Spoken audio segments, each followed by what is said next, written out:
When I say difference in the people that know, people that don't know, people that talk, people that are afraid.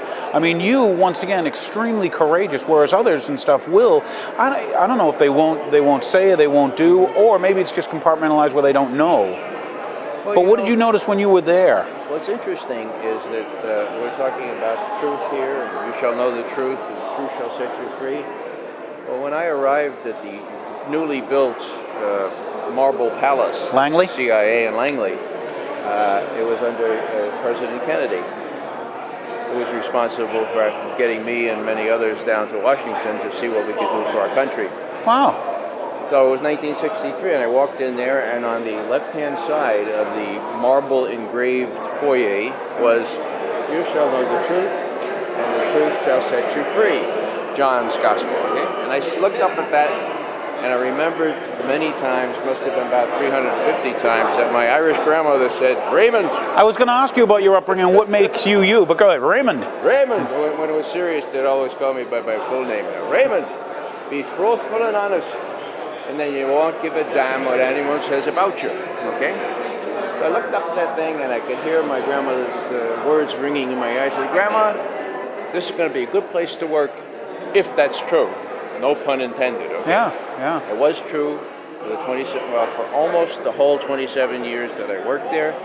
It was an unusual case because we had career protection for Toland. That was our job. That's why Truman set us up. So he could go to somebody, say, "Mr. Director, I want to know what you and those 2 universities worth of specialists you have out there in the woods of Virginia, I want to know what you really think. Give it to me straight. I don't care what the State Department said. I don't care what the Pentagon said. You tell me what you really think." Now, just think, you're president, right? Wouldn't you like to have a place like that to go to? Oh, especially, and not yes men, and not every, yeah. So now that's the way it existed for a very long period of time, and that's why we got so outraged when we saw that our profession of objective analysis was being corrupted, was really being prostituted in order to deceive our elected representatives into approving a war that there was no justification for at all.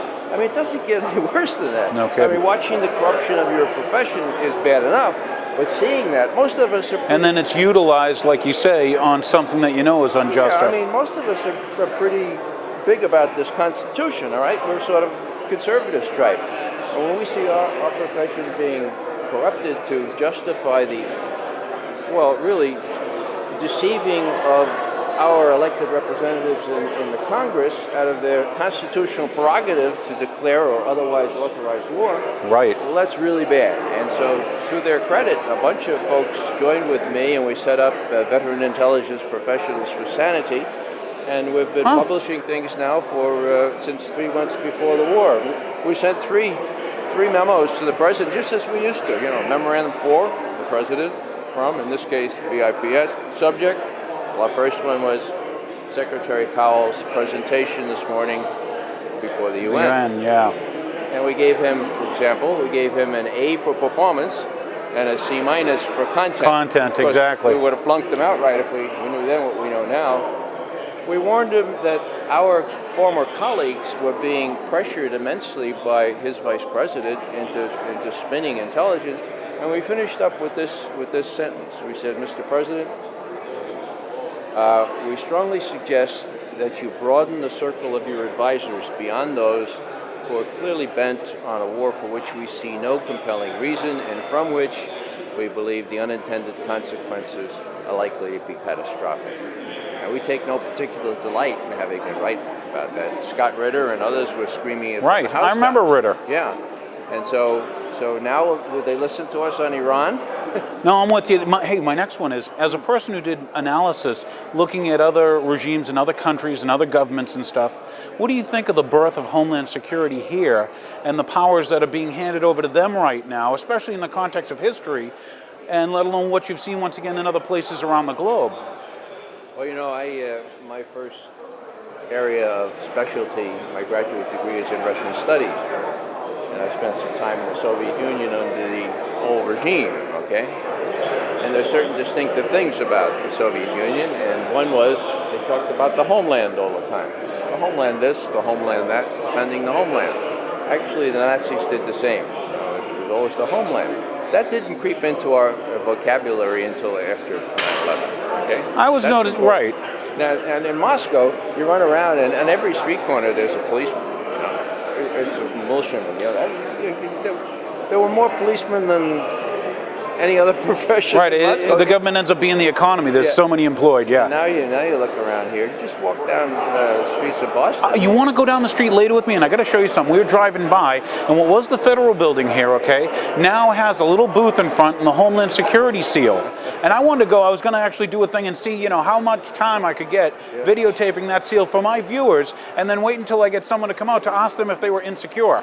What brought you out here in the street corner where I'm filming your seal? I mean, to me, I look at a lot of it, and it's funny you say with the Russian analogy, gosh, when I start finding out that, some of the people that they've employed and some of the people that have decided to leave Homeland Security, it bothers me. And it's funny, my Sharon residents and stuff, and even my son, 17-year-old young man, great guy, he, one time I said, well, gee, doesn't it bother you that, one of the guys from the KGB is now in Homeland Security? And he's like, well, aren't the Russians our allies? And I'm like, but Aaron, and here's something, he comes from, a Jewish background, and I'm like, Aaron, if I told you that there was someone from the Gestapo now running Homeland Security, would it bother you then? And also, too, might as well involve my employer in this. I'm speaking with my employer at one occasion, and I said, geez, 23 of the top 26 guys leaves, and now they got this East German Stasi guy they brought over at I don't know how many million of my Federal Reserve note crap things, and excuse me, but where I'm going with it is, I said, doesn't this bother you that the people that they're putting in, the top guy has dual citizenship. He's not even full American. When I say full, what's it, Chertoff? A lot of those folks have dual citizenship. I know, and once again, we're gonna give them what, and we're gonna allow them to bring what to us. And at what point will we, and you people in Sharon, these people have history, okay? There's a lot of Holocaust survivors in that camera right now, and whether they want to listen, they've got to realize that, hey, you stop stuff like this. Yeah. This is when you get up, and this is when you say, this is when you do. That acquiescence, that. Perfect. What have we really become? I put an article up on consortiumnews.com this week asking, are we Americans really better than that? And it has to do with torture. It has to do with waterboarding, a method of torture invented and practiced for years under the Spanish Inquisition, mind you, and then refined with several updated releases, so to speak, by the Nazi Gestapo. Just the fact that torture's in, all of a sudden it's in. Just the fact that we're talking about it. And you know what's really sad? Nowadays they're using this, I'm sorry for interrupting you, but they're using this comedy on the radio and TV now, okay, the, hey dude, don't tase me bro thing. And they all think it's funny. And what they don't get is it's beyond not funny. Pain compliance, okay, that 5 guys are holding someone down, and then they're applying pain.